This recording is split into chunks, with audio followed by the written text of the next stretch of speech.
నమస్తే, నేను మారుతీరామ్. V3 న్యూస్కు స్వాగతం. ఇక ముందుగా బులెటిన్లో హెడ్లైన్స్ చూద్దాం. తూర్పుగోదావరి జిల్లాలో సముద్రం ముందుకొచ్చి సుమారు 5 కిలోమీటర్ల ప్రాంతం జలమయం. సునామీ హెచ్చరికలు లేకుండానే చొచ్చుకొచ్చిన నీరు.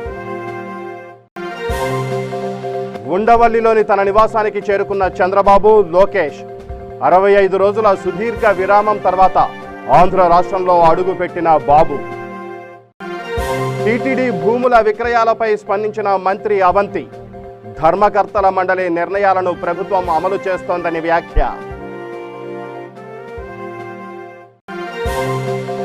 టీటీడీని ఉపయోగించుకుని రాజకీయ లబ్ధి పొందాలనే ఆలోచన ప్రభుత్వానికి లేదు.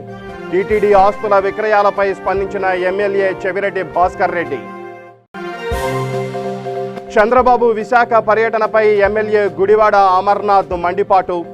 రాజకీయం చేయడానికే బాబు రావాలనుకుంటున్నారని ఆరోపణ. దుందుబి నదిపై చెక్ డ్యాం నిర్మాణానికి శంకుస్థాపన. రైతులకు సాగునీరు అందజేయడమే సీఎం కేసీఆర్ సంకల్పమన్న ఎమ్మెల్యే మర్రి జనార్దన్ రెడ్డి. గీసుకొండ ఘటనలో 10 హత్యలు జరిగినట్లు తేల్చి చెప్పిన పోలీసులు. నిందితుడి విచారణలో దిగ్భ్రాంతికర వాస్తవాలు వెల్లడి. బులెటిన్లో డీటెయిల్స్ చూస్తే, తూర్పుగోదావరి జిల్లా మలికిపురం మండలం చింతలమోరి కేశవదాసుపాలెం సరిహద్దు మెండుపాలెంలో అక్రమ ఇసుక తవ్వకాల వల్ల సముద్రం పొంగి సుమారు 5 కిలోమీటర్ల వరకు నీటితో జలమయమైంది. సహజంగా సునామీ సమయాల్లోనే ఇలాంటి పరిణామాలు సంభవిస్తాయి.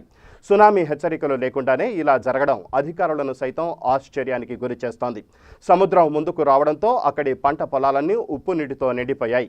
సారవంతమైన తమ నేలలు సముద్రం నీటి కారణంగా పాడైపోయాయని అక్కడి రైతులు వాపోతున్నారు. ఈ మేరకు వైఎస్ఆర్ కాంగ్రెస్ పార్టీ రాజోలు నియోజకవర్గం నాయకులు బొంతు రాజేశ్వరరావు ముంపు గ్రామాలను సందర్శించి ఉన్నతాధికారులతో మాట్లాడి వెంటనే తగు చర్యలు తీసుకోవాలని కలెక్టర్కు లేఖ రాశారు. ఏపీ ప్రతిపక్ష నేత చంద్రబాబు నాయుడు, ఆయన కుమారుడు నారా లోకేష్ 65 రోజుల సుదీర్ఘ విరామం తర్వాత ఆంధ్ర రాష్ట్రంలో అడుగు పెట్టారు. చంద్రబాబు హైదరాబాద్ నుంచి రోడ్డు మార్గంలో ఉండవల్లిలోని తన నివాసానికి చేరుకున్నారు. దీంతో 2 నెలల తర్వాత ఆయన రాష్ట్రానికి చేరుకున్నారు. దేశవ్యాప్తంగా లాక్డౌన్ అమల్లోకి రావడంతో చంద్రబాబు తన కుటుంబంతో హైదరాబాద్లోనే ఉండిపోయారు. విశాఖలో ఎల్జీ పాలిమర్స్లో గ్యాస్ లీకేజ్ బాధితులను పరామర్శించేందుకు అనుమతించాలంటూ చంద్రబాబు కేంద్రానికి లేఖ రాశారు. అయితే లాక్డౌన్ నేపథ్యంలో ఆయనకు అనుమతి లభించలేదు. షెడ్యూల్ ప్రకారం చంద్రబాబు హైదరాబాద్ నుంచి విమానంలో నేరుగా విశాఖకు వెళ్లి ఎల్జీ పాలిమర్స్ బాధితులను పరామర్శించాల్సి ఉంది. అయితే అక్కడికి విమాన సర్వీసులు రద్దు కావడంతో ఆయన పర్యటన కూడా రద్దయింది.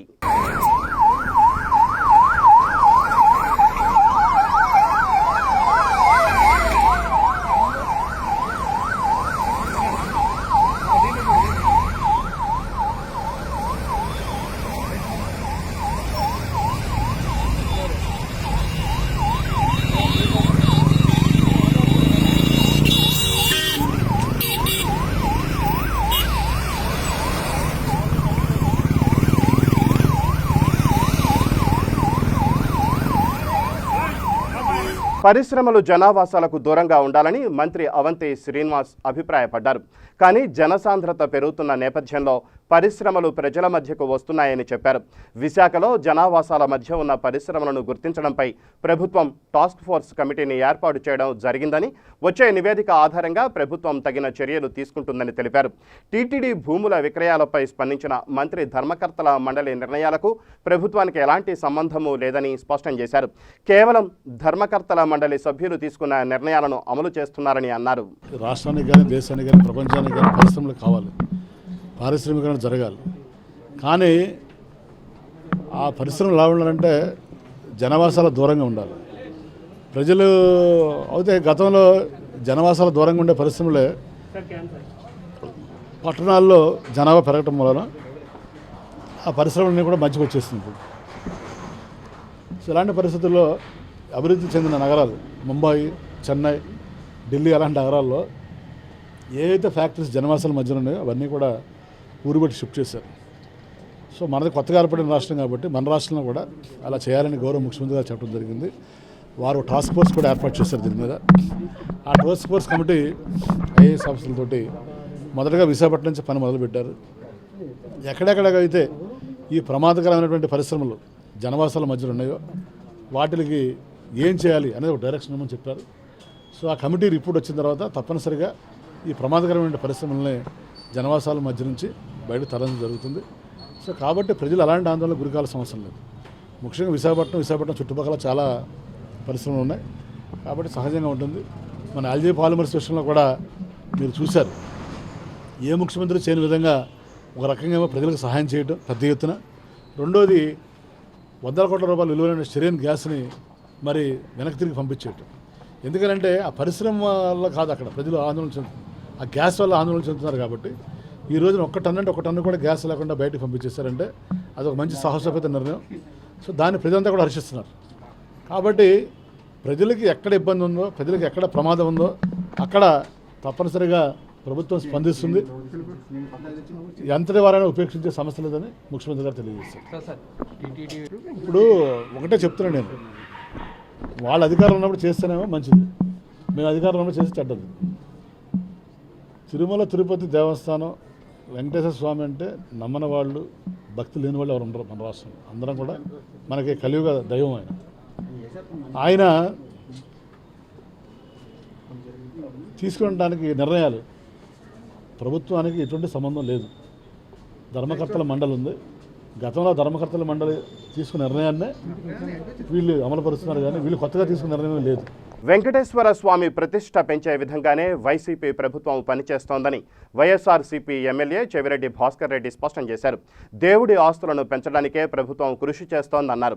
టీటీడీ ఆస్తుల విక్రయాలపై చెవిరెడ్డి భాస్కర్ రెడ్డి మాట్లాడుతూ టీటీడీని ఉపయోగించుకుని రాజకీయ లబ్ధి పొందాలనే ఆలోచన ప్రభుత్వానికి లేదని వివరించారు.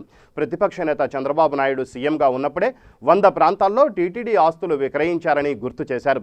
6 కోట్ల విలువైన ఆస్తులను చంద్రబాబు హయాంలో వేలం వేశారని చెవిరెడ్డి తెలిపారు. టీటీడీకి ప్రత్యేకమైన యాక్ట్ ఉందని 1990లోనే దేవస్థాన భూముల అమ్మకం, లీజులు ఇచ్చేందుకు టీటీడీకి హక్కు కల్పించారని చెప్పారు.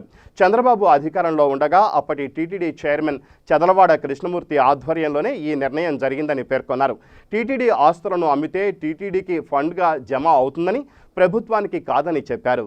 ముఖ్యమంత్రిగా ఉన్న రోజుల్లో కూడా ఈ ఆంధ్రప్రదేశ్ చరిత్రలో 52 సార్లు సుమారుగా ఆ స్వామివారి దర్శించుకున్న ఏకైక ముఖ్యమంత్రి ఈ రాష్ట్ర చరిత్రలో రాజశేఖర్. కాలినడకన వెళ్ళే దేవుణ్ణి దర్శించుకున్నాక ఆ రోజు ఆయనైనా ఇంటికి వెళ్ళారు, తర్వాత జగన్మోహన్ గారైనా అలాగే.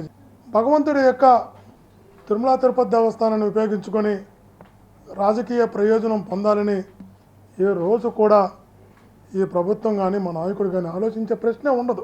ప్రభుత్వం చంద్రబాబు నాయుడు గవర్నమెంట్లోనే జరిగాయి. చంద్రబాబు నాయుడు గవర్నమెంట్లోనే అనేక సుమారుగా 100 ప్రాంతాల్లో ఆయన ముఖ్యమంత్రిగా ఉన్నటువంటి 9 సంవత్సరాల్లో వేలం వేయడం జరిగింది.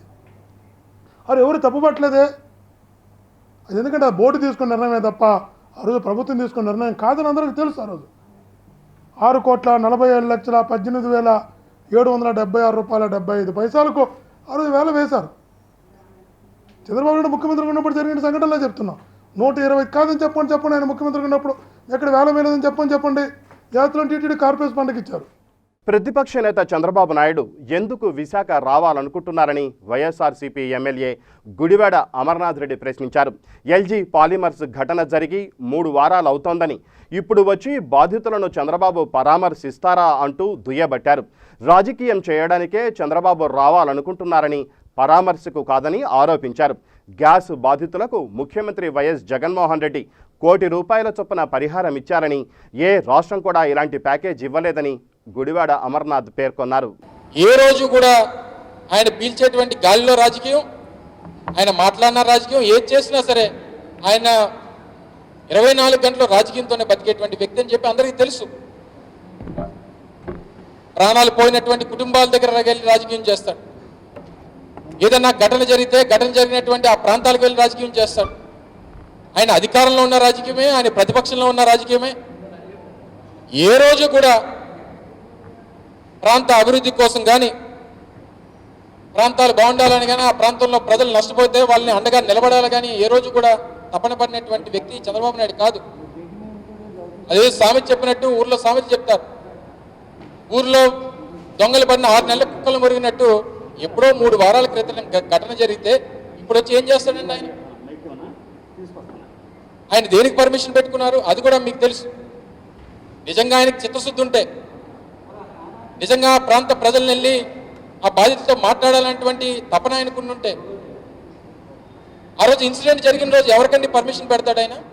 వరంగల్ శివారు గీసుకొండ ప్రాంతంలోని గొర్రెకుంట బావిలో ఏకంగా 9 మృతదేహాలు లభ్యం కావడం సంచలనం సృష్టించిన సంగతి తెలిసిందే. ఈ ఘటనలో నిందితుడు సంజయ్ కుమార్ను పోలీసులు అదుపులోకి తీసుకుని ప్రశ్నించగా దిగ్భ్రాంతికర వాస్తవాలు వెల్లడయ్యాయి. మక్సూద్ కుటుంబంతో పాటు బీహార్ కార్మికులు కూడా హత్యకు గురయ్యారు. నిందితుడు సంజయ్ కొన్ని నెలల క్రితం మక్సూద్ కుటుంబానికి చెందిన మహిళను కోల్కతా వెళదామని చెప్పి తీసుకెళ్లి నిడదవోలు సమీపంలో రైలు నుంచి తోసేసి అంతమొందించాడు. ఈ విషయంలో తనను మక్సూద్ కుటుంబం నిలదీయడంతో వారు హత్య విషయాన్ని ఎక్కడ పోలీసులకు చెప్తారోనన్న అనుమానంతో పథకం ప్రకారం వారిని కూడా హతమార్చాడు. నాగర్ కర్నూలు జిల్లా తాడూరు మండలం ఆకు నెల్లికుదురు గ్రామంలో దుందుభి నదిపై 5 కోట్ల వ్యయంతో కొత్తగా చెక్ డ్యాం నిర్మాణానికి ఎమ్మెల్యే మర్రి జనార్దన్ రెడ్డి శంకుస్థాపన చేసి పనులు ప్రారంభించారు. అనంతరం చెక్ డ్యాం డిజైన్ మరియు డ్యాం నిర్మించే సైట్ను పరిశీలించారు. నియోజకవర్గంలో 33 కిలోమీటర్లు విస్తరించి ఉన్న దుందుభి నదిపై 10 చెక్ డ్యామ్స్ మంజూరు అయినట్లు ఎమ్మెల్యే తెలిపారు. ఆకునెల్లికుదురు గ్రామంలో శంకుస్థాపన చేసి పనులు ప్రారంభించామని, సీఎం కేసీఆర్ రాష్ట్రంలో ఉపనదులపై చెక్ డ్యాం నిర్మించి రైతులకు సాగునీరు అందజేయాలనే సంకల్పంతో ఉన్నారని పేర్కొన్నారు. వర్షాలు పడకున్నా కల్వకుర్తి ఎత్తిపోతల పథకం ద్వారా వాగులోకి నీటిని వదిలి రైతులకు సాగునీరు అందజేస్తామని తెలిపారు. ఈ కార్యక్రమంలో టీఆర్ఎస్ రాష్ట్ర నాయకులు, డీసీసీబీ డైరెక్టర్ జక్కా రఘునందన్ రెడ్డి తదితరులు పాల్గొన్నారు.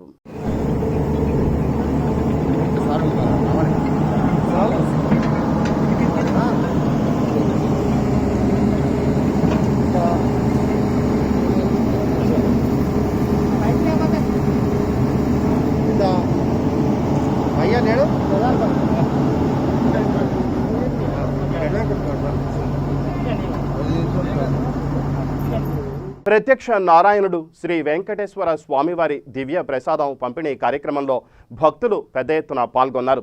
స్వామివారి లడ్డూ ప్రసాదం జిల్లాలకు రావడంతో భక్తుల ఆనందానికి అంతు లేకుండా పోయింది. ఉదయం నుంచి భక్తులు పెద్ద ఎత్తున బారులు తీరారు. ప్రతి వ్యక్తికి ఈ మహా ప్రసాదం అందాలని తిరుమల తిరుపతి దేవస్థానం 30,000 లడ్డూలు పంపించారు. 2 రోజులు ఈ లడ్డూల పంపిణీ కార్యక్రమం జరుగుతుందని తిరుమల తిరుపతి దేవస్థానం ఎగ్జిక్యూటివ్ తెలిపారు. రంగారెడ్డి జిల్లా మొయినాబాద్ హనుమాన్ దేవాలయంలో మండల బీజేపీ శాఖ ఆధ్వర్యంలో అన్నదానం నిర్వహించారు. ఈ కార్యక్రమంలో ముఖ్య అతిథిగా బీజేపీ సీనియర్ నేత, మాజీ ఎంపీ వివేక్, మండల బీజేపీ నాయకులు ప్రభాకర్ రెడ్డి, గోపాల్ రెడ్డి హాజరయ్యారు. ఈ సందర్భంగా వివేక్ మాట్లాడుతూ కేంద్ర ప్రభుత్వం రాష్ట్రానికి ఇస్తున్న నిధులను రాష్ట్ర ప్రభుత్వం తామే ఇస్తున్నట్లు చెప్పుకుంటోందని విమర్శించారు. రాష్ట్ర ప్రభుత్వం వలస కూలీలను ఆదుకోవడంలో విఫలమైందని వ్యాఖ్యానించారు. అదేవిధంగా 57 రోజులుగా నిరుపేదలకు, వలస కూలీలకు అన్నదానానికి చెందిన మొయినాబాద్ బీజేపీ నాయకులను అభినందించారు. అనంతరం వారిని శాలువాతో సత్కరించారు. బీజేపీ నేషనల్ ప్రెసిడెంట్ నడ్డా గారు, ప్రధానమంత్రి మోడీ గారు వారి సూచన ప్రకారంగా ఈ కష్టకాలంలో ఒక కార్యక్రమం చేయాలి, బీద ప్రజలకు అన్నదానం కార్యక్రమం చేస్తే బాగుంటుందని చెప్పి వారి సూచన ప్రకారంగా 57 రోజులు ఇక్కడ అన్నదానం చేస్తూ ప్రజలకు సేవ చేస్తూ వాళ్ళకు ఇబ్బంది పడకుండా బీజేపీ పార్టీ నాయకులు ఇక్కడ మొయినాబాద్లో చాలా చక్కటి కార్యక్రమం చేశారు. తెలంగాణ మొత్తంలో చూసుకుంటే బండి సంజయ్ గారు ప్రెసిడెంట్ అయిన తర్వాత ఈ కరోనా రావడము, ఈ కార్యక్రమము మొత్తం తెలంగాణలో అందరూ బీజేపీ కార్యకర్తలు, లీడర్లు అందరూ కూడా ముందుకొచ్చి మనం కూడా ఒక సేవ చేయాలి, మంచి సేవా కార్యక్రమం పెట్టుకోవాలని చెప్పి చాలా చోట్ల కూడా ఈ అన్నదానం కార్యక్రమము, నిత్యావసర సరుకులు పంపిణీ చేయడము, ఇవన్నీ కార్యక్రమాలు కూడా మొత్తం తెలంగాణలో బీజేపీ నాయకులందరూ కూడా ఈ కార్యక్రమం చేయడం జరిగింది. ప్రత్యేకంగా మొయినాబాద్లో మన జంగారెడ్డి గారు, ప్రభాకర్ రెడ్డి గారు, ఇంకా ఇతర నాయకులందరూ కూడా వాళ్ళందరూ ఇప్పుడు అంత పెద్ద లిస్టు చదివినారు. ప్రభాకర్ రెడ్డి గారు చాలా సంతోషంగా అనిపించింది. ఎందుకంటే ఇంతమంది స్వచ్ఛంగా వచ్చి మనం కూడా ఒక సేవాభావంగా చేయాలి ఈ కార్యక్రమం అని చెప్పి అందరూ పాల్గొనడము, ప్రజలకు వారికి కష్టకాలంలో ఆదుకొనడము చాలా మంచి విషయము. ఇలానే కార్యక్రమాలు చేస్తూ, ఎందుకంటే ఇప్పుడే ప్రభాకర్ రెడ్డి గారు చెప్పారు, ప్రధానమంత్రి గారు ఏదైతే 10 కిలోల బియ్యము 1 కిలో పప్పు ఇవ్వాలి, మన రేషన్ కార్డు హోల్డర్స్ అందరికీ కూడా ఇవ్వాలని చెప్పి కేంద్రం నుంచి ఆ కార్యక్రమం వచ్చినప్పటికీ కూడా చాలామందికి ఇవ్వలేదని చెప్పి వారు చెప్తున్నారు. మేము డిమాండ్ చేస్తున్నాం రాష్ట్ర ప్రభుత్వానికి, మీరు 2 కిలోలే బియ్యం ఇచ్చి 12 కిలోలు ఇచ్చినామని చెప్పి చాలా చోట్ల చెప్తున్నారు. దాంట్లో 12 కిలోల బియ్యంలో 10 కిలోలు కేవలం కేంద్రం నుంచి వచ్చిన వాటా. అది మీరు ఎవరైతే అర్హతలు ఉన్నారో అందరికీ కూడా 12 కిలోల బియ్యము 3 నెలలకు, అంటే 36 కిలోల బియ్యము ప్రజలకు కేంద్రం నుంచి ఏదైతే 30 కిలోల బియ్యం ఉందో 30 కిలోల బియ్యము, 3 కిలోల పప్పు, గ్యాసు, ఇలాంటి ఈ గరీబ్ కళ్యాణ్ ప్రోగ్రాంలో ఏదైతే ప్రధానమంత్రి గారు అనౌన్స్ చేశారో. పవిత్ర రంజాన్ ఉపవాస దీక్షలు ముగిసిన సందర్భంగా రంజాన్ పండుగను వరంగల్ జిల్లా ఆరేపల్లి ముస్లిం సోదరులు ఘనంగా జరుపుకున్నారు. ఈ కార్యక్రమంలో Vardhannapet minority president SK Adam, SK Usman మరియు దర్గా పీఠాధిపతి ఎండి అంకుష్ వలి, ఎండి షరీఫ్ పాల్గొన్నారు. లాక్డౌన్ నేపథ్యంలో ప్రభుత్వ సూచనల మేరకు ఇళ్లలోనే ప్రార్థనలు జరుపుకున్నట్లు తెలిపారు. రంజాన్ మాస పవిత్ర దినాన్ని ప్రతి ఒక్క ముస్లిం సోదరులము ఎంతో సంతోషంగా జరుపుకోవడం జరిగింది. సంతోషంతో పాటు కాస్త బాధ కూడా అనిపించింది. ఎందుకంటే మొత్తం యావత్ ప్రపంచ దేశాల్లో కరోనా అనే వైరస్ రావడం వల్ల ప్రతి ఒక్కరికి కూడా గతంలో కొన్ని పండుగలు కూడా జరిగినాయి. రంజాన్ పండుగ అంటే ముందు కూడా శ్రీరామనవమి అయితే ఉన్నది, ఉగాది పండుగ అయితే ఉన్నది. ప్రతి ఒక్కరి పండుగలు కూడా ఈ కరోనా వైరస్ చేపట్టి అందరూ చాలా నిరుత్సాహంగానే ఉండారు. కానీ పండుగలు అయితే జరుపుకున్నారు, కానీ అంత సంతోషంగా ఎవరు జరుపుకోలేదు. అందులో భాగంగా మా రంజాన్ మాసం మొదలై ఖచ్చితంగా నిన్నటికి 30 రోజులు ముగిసింది. ప్రభుత్వం ఏదైతే నియమ నిబంధనలు చెప్పిందో లాక్డౌన్ సంబంధించి దానికి ప్రతి ఒక్కరు కూడా ప్రతి మస్జిద్లో కూడా 5 నమాజులు చదవడం జరిగింది. అది భౌతిక దూరం పాటిస్తూ ప్రభుత్వం యొక్క లాక్డౌన్ నిబంధనలు వర్తిస్తూ దాని ప్రకారమే నమాజులు చేసుకున్నాం. అలాగే ప్రతి ఒక్క ముస్లిం సోదరులు కూడా ఈసారి ఈ 2020 మా లైఫ్లో, మా జీవితాల్లో మళ్ళీ 2020 లాంటి సిచ్యువేషన్స్ మా ముస్లిమ్స్ అని కాకుండా యావత్ ప్రపంచ దేశాల్లో ప్రతి ఒక్కరికి కూడా ఇట్లాంటి రోజులు వస్తాయో రావో తెలియదు. కానీ ఇది చాలా ఘోరమైన పరిస్థితి. ఎందుకంటే పండుగలు కూడా ఏ పండుగ అయినా, కొంత ఉగాది పండుగ అవుతుంది, ఏ పండుగ అవుతుంది, గుళ్ళకు కాకుండా, మస్జిద్లకు కాకుండా, మన చర్చిలకు కాకుండా ఎవ్వరు ఎక్కడికి కూడా పోకుండా ఈ పెద్ద లాక్డౌన్ అని మహమ్మారి ఒకటి ఈ పండుగ ఇది చేయబట్టి చాలామంది నిరుత్సాహంగా ఉన్నారు. ప్రతి ఒక్క వర్గానికి కూడా ఇది చాలా దెబ్బ ఇది. కాబట్టి మేము కూడా ఈరోజు రంజాన్ మాసంలో ఈరోజు ప్రార్థనలు చేయడం జరిగింది.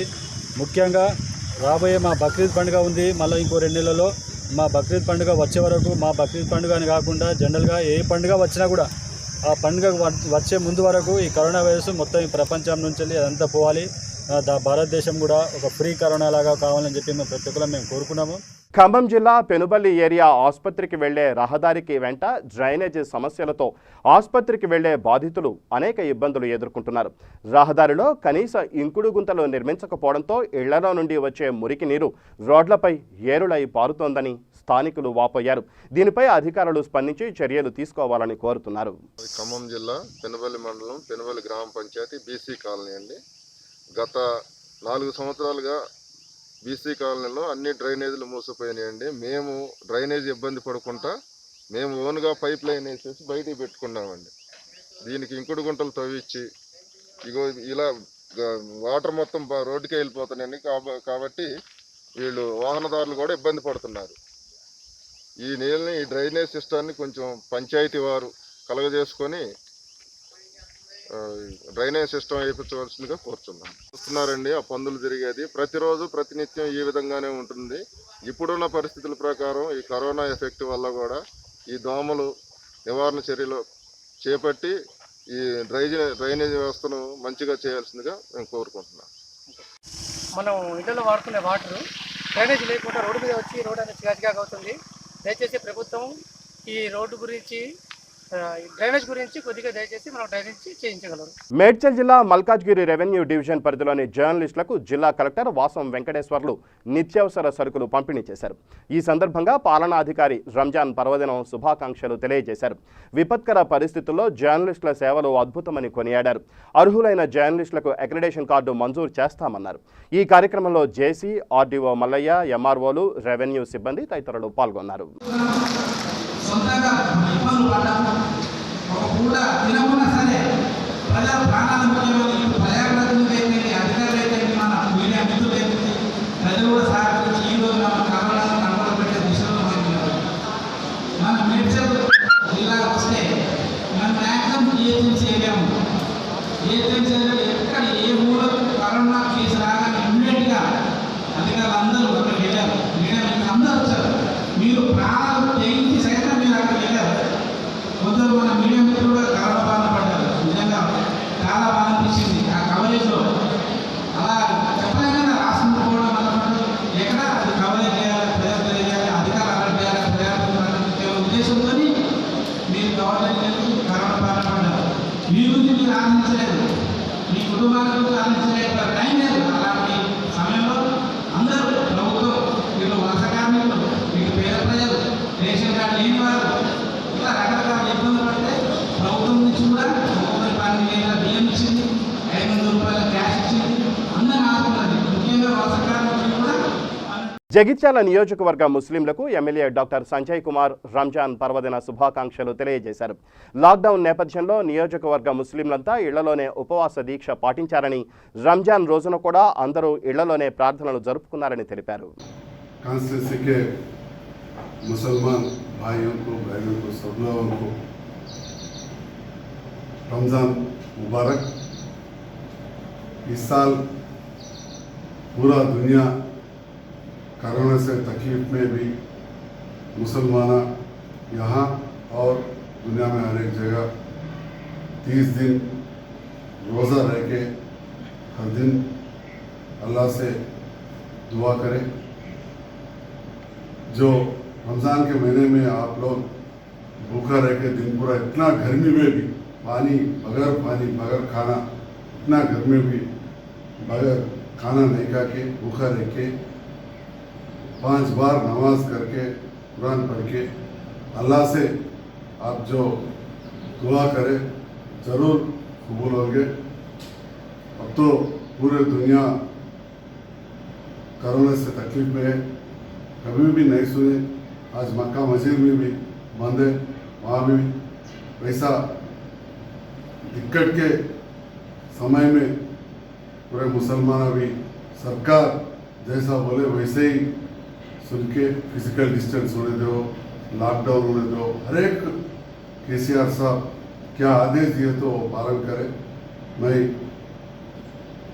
आप सब लोगों को शुक्रिया अदा करता हूँ मेरे तरफ से और अपना सभी का पार्लियामेंट मेंबर कविता जी की तरफ से भी, वैसे ही हमारे टीआरएस पार्टी के municipal chairperson, councillor, town president और पूरे लीडरों की तरफ से, मंडल और लीडरों की तरफ से भी मुसलमान भाइयों को, बहनों को, सब लोगों को रमज़ान महीने का मुबारक पेश करता हूँ। ఖమ్మం జిల్లా పెనుబల్లి మండలం లంకపల్లి గ్రామంలో వివిధ చోట్ల సుమారు 100 మంది బయట రాష్ట్రాల నుంచి వచ్చిన వారిని అధికారులు క్వారంటైన్లో ఉంచారు. అయితే తమిళనాడు, మహారాష్ట్ర, గుజరాత్, ఒరిస్సా ఇలా వేర్వేరు రాష్ట్రాల నుండి వచ్చిన వారిని ఒకే చోట ఉంచడం వలన కరోనా వస్తుందేమోనని ఆందోళనకు గురవుతున్నారు. వీరిలో 40 మందికి సరైన సదుపాయాలు కూడా కల్పించడం లేదని క్వారంటైన్లో ఉన్నవారు వాపోతున్నారు. వీరిలో స్త్రీలు, చిన్నపిల్లలు ఉన్నారని, మంచినీటికి చాలా ఇబ్బందులు పడుతున్నామని అధికారులు తమ పట్ల దయచూపి వారికి తగిన సహాయ సహకారాలు అందించాలని కోరుతున్నారు. మాకు పనులు పాటలు ఏం దొరకలేదు. అక్కడ ఉన్న డబ్బులన్నీ అవి ఊడ్చిపోయినాయి. ఎట్లా కూడా ఇక్కడికి వచ్చినాం. మా ఇంటికి వస్తే మా ఇళ్ళకు జారకోకుండా వేరే స్కూళ్ళల్లో పెట్టి, మమ్మల్ని లంకపల్లి స్కూళ్ళల్లో పెట్టి, మాకు ఇక్కడ నీళ్ళు ఒక సైతం అంటున్నారు కానీ భోజనాలు లేవు, అన్నాలు లేవు. మాకు ఇక్కడ చిన్న చిన్న పిల్లగాళ్ళు ఉంటారండి, కవలా పిల్లగాళ్ళు ఎత్తారు. ఆ పిల్లగాళ్ళకు చాలా ఇబ్బందులు పడుతున్నాం. పాలు లేవు, పాల డబ్బాలు లేవు, చాలా ఇబ్బందులు పడుతున్నాం ఆ పిల్లగాళ్ళ గురించి. ఇక్కడ కరెంట్లు కొద్దిగా ఉన్నాయి కాబట్టి పొలం లేవు, ఫ్యాన్లు లేవు. ఆ పిల్లగాళ్ళు ఎండకి అల్లాడిపోతున్నారు. మాకు ఇక్కడ భోజనానికి డబ్బులు కూడా లేవు. ఇప్పుడు 3 నెలల నుంచి బాధలు పడుతున్నాం. మా పని పాటలు లేవు. ఇక్కడ చాలా ఇబ్బందులలో ఉన్నాం మేము. మమ్మల్ని మా సర్పంచులు పట్టించుకోలేదు, ఎంఆర్ఓ పట్టించుకోలేదు, ఒక డాక్టర్ రావట్లేదు మా దగ్గరికి, ఏ టెస్టులు లేవు. ఇక్కడ మేము చెట్ల కింద ఎక్కడో ఇక్కడ ఉన్నామండి. ఎర్రలో లంకపల్లిలో కొంత ఇళ్లలో పోకోకుండా ఏరే ఇళ్లలో ఉండి చాలా బాధలు పడుతున్నాం. మాకు సహకారం ఎవ్వరు చేయట్లేదు. ఇక్కడ ఉండోళ్ళు మాకు ఏమి ఇట్లేదు. మా అమ్మలు అందరూ అంటున్నారు భోజనాలు అన్నాలు పెడతారని పేపర్లలో ఎత్తారు, కానీ అదంతా డూబు, అదంతా మంచినీళ్ళు కూడా పడతలేదు. మా దగ్గరికి ఎవ్వరు రావట్లేదు, మమ్మల్ని ఆదరించుకోవట్లేదు. మీరు ఆదరించుకోవారు. మీకు నమస్కారాలు. మండలంలో ఇతర రాష్ట్రాల్లో పనిచేసే వలస కూలీలు ఈ లాక్డౌన్ కొంచెం సడలించి అవకాశాలు కల్పించిన తర్వాత సుమారు ఒక 250-300 మంది వచ్చి మన మండలంలో వివిధ ప్రాంతాల్లో క్వారంటైన్లో ఉన్నారు. వాళ్ళ పరిస్థితి చాలా దారుణంగా ఉంది. కనీసం తాగునీరు కానీ భోజన వసతికి ఇబ్బంది పడుతున్నట్లుగా వాళ్ళు ఇప్పుడు వాళ్ళ మాటల ద్వారా తెలిసింది. వాళ్ళతో నేను మాట్లాడాను. అయితే కనీసం ప్రభుత్వం నిధులు వాళ్ళకి భోజన వసతులు కల్పించలేకపోయినా కానీ వాళ్ళకి ఇళ్ల కాడ నుంచి వాళ్ళకి భోజనాన్ని వచ్చే ఏర్పాట్లు కానీ లేదా వాళ్ళు క్వారంటైన్లోనే వండుకునే ఏర్పాట్లు, కనీసం తాగునీరు ఏర్పాటు చేయాలని కోరుతున్నాం. వాళ్ళతో ఇక్కడ రెవెన్యూ అధికారులు కానీ ప్రభుత్వ అధికారులు వాళ్ళతో సంబంధాలు పెట్టుకొని వాళ్ళకు భోజన వసతులు, తాగునీరు వసతులు ఏర్పాటు చేసేటటువంటి వాటిల్లో వాళ్ళు స్వతంత్రంగా కానీ లేదా ప్రభుత్వ పరంగా కానీ లేదా స్వచ్ఛంద సంస్థల ద్వారా కానీ వాళ్ళు తింటున్నారా, ఏం తింటున్నారు, ఎలా ఉంటున్నారు అనేది పర్యవేక్షణ ఉండాలని కోరుతున్నాను. జగిత్యాల పట్టణ ముస్లిం సోదర సోదరీమణులకు మున్సిపల్ చైర్పర్సన్ భోగ శ్రావణి రంజాన్ పర్వదిన శుభాకాంక్షలు తెలియజేశారు. కరోనా మహమ్మారి ప్రపంచమంతా అల్లకల్లోలాన్ని సృష్టించిన సమయంలో ముస్లింలంతా ఇంటికే పరిమితమై ఎంతో పవిత్రతతో భక్తి శ్రద్ధలతో ప్రతిరోజు ఉపవాసంతో రోజులను పాటించారని, రంజాన్ ప్రార్థనలు ఇళ్లలోనే జరుపుకున్నారని అభినందనలు తెలిపారు. పట్టణ పరిసర ప్రాంత ముస్లిం సోదర సోదరీమణులకి రంజాన్ పర్వదిన శుభాకాంక్షలు. ప్రపంచమంతా కూడా కరోనా వంటి క్లిష్ట పరిస్థితులు అల్లకల్లోలం చేస్తున్న ఈ సమయాన ముస్లిం సోదరులు ఇళ్లకే పరిమితమై ఎంతో పవిత్రమైన ఈ రంజాన్ మాసంలో కఠినమైన ఉపవాస దీక్ష నియమాలను పాటిస్తూ ప్రతిరోజు పవిత్ర ఖురాన్ గ్రంథాన్ని పఠిస్తూ ప్రతిరోజు రోజాని పాటిస్తూ ఈరోజు రంజాన్ పర్వదిన రోజున ఉపవాస దీక్షను ముగించబోతున్నారు. ఆ అల్లా దివ్యాశిస్సులు సదా మీకు కలగాలని, ఈ కరోనా వంటి క్లిష్ట పరిస్థితులు మనం అనుభవిస్తున్న ఏవైతే ఉన్నాయో తొందరలోనే తొలగిపోయి అష్టైశ్వర్యాలు, ఆయురారోగ్యాలు, భోగ భాగ్యాలు మన సోదరులందరికీ కూడా కలగాలని కోరుకుంటూ రాష్ట్ర ముఖ్యమంత్రి వర్యులు శ్రీ కల్వకుంట్ల చంద్రశేఖరరావు గారి పక్షాన, మా అధినాయకురాలు శ్రీమతి కల్వకుంట్ల కవితక్క గారి పక్షాన, గౌరవ శాసనసభ్యులు డాక్టర్ సంజయ్ అన్న గారి పక్షాన, మున్సిపల్ కౌన్సిల్ మెంబర్స్ అందరి పక్షాన కూడా మరొకసారి ముస్లిం సోదర సోదరీమణులందరికీ కూడా రంజాన్ పర్వదిన శుభాకాంక్షలు. ఈద్ ముబారక్. నిర్మల్ జిల్లా లోకేశ్వరం మండలం పుష్పూరు గ్రామంలో ఉపాధి హామీ పనులకు సరైన సదుపాయాలు, కూలీలకు సరైన వేతనాలు ఇవ్వాలని డిమాండ్ చేస్తూ రైతు కూలీ సంఘం ఆధ్వర్యంలో నిరసన కార్యక్రమం చేపట్టారు. పేరు రాజు, రైతు కూలీ సంఘం నాయకుడు నేను. ఈరోజు పుష్పూరు విలేజ్లో ఉపాధి హామీ పనికి సంబంధించి పని వాళ్ళని సందర్శించడం జరిగింది. ఇక్కడ వీరు కూడా చాలా బాధలు పడుతూ ఉపాధి పనిని చేస్తున్నారు. పొద్దుటి నుంచి 11 గంటల వరకు దాదాపు విపరీతంగా ఎండ ఉంది. దాదాపు నిన్న కూడా 46 డిగ్రీల సెంటీగ్రేడు ఉష్ణోగ్రతలు నమోదైనాయి. అయినా కానీ వీరు కష్టపడి పనిచేస్తున్నారు. దాదాపు 5 వారాల డబ్బులు ఇంకా రావాల్సి ఉంది. 5 వారాలు పనిచేసినా ఇప్పటికీ ₹1 కూడా వీళ్ళకు రాలేదు. అలాగే ఇక్కడ పనిచేసే దగ్గర కూడా కనీసం నీళ్లు కూడా తీసుకొచ్చి ఇచ్చే పరిస్థితి లేదు. అలాగే టెంట్ సౌకర్యం లేదు. అలాగే ఈ సందర్భం ఇక్కడ ఏదన్నా జరిగితే కూడా కనీసం ఫస్ట్ ఎయిడ్ బాక్సులు, కనీసం టాబ్లెట్ లాంటివి కానీ ఇంకేదన్నా కానీ ఏదైనా దెబ్బ తగిలితే కూడా ఏమైనా చేసేటట్టు కూడా ఎవరూ లేదు. ఇక బులెటిన్ ముగించే ముందు హెడ్లైన్స్ మరోసారి. తూర్పుగోదావరి జిల్లాలో సముద్రం ముందుకొచ్చి సుమారు 5 కిలోమీటర్ల ప్రాంతం జలమయం. సునామీ హెచ్చరికలు లేకుండానే చొచ్చుకొచ్చిన నీరు. ఉండవల్లిలోని తన నివాసానికి చేరుకున్న చంద్రబాబు, లోకేష్ 65 రోజుల సుదీర్ఘ విరామం తర్వాత ఆంధ్ర రాష్ట్రంలో అడుగుపెట్టిన బాబు. టీటీడీ భూముల విక్రయాలపై స్పందించిన మంత్రి అవంతి. ధర్మకర్తల మండలి నిర్ణయాలను ప్రభుత్వం అమలు చేస్తోందని వ్యాఖ్య.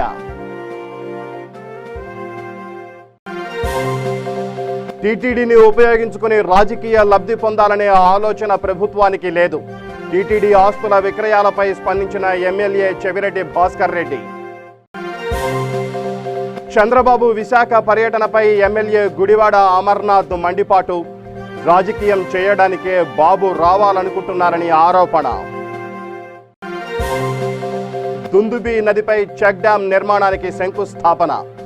రైతులకు సాగునీరు అందజేయడమే సీఎం కేసీఆర్ సంకల్పమన్న ఎమ్మెల్యే మర్రి జనార్దన్ రెడ్డి.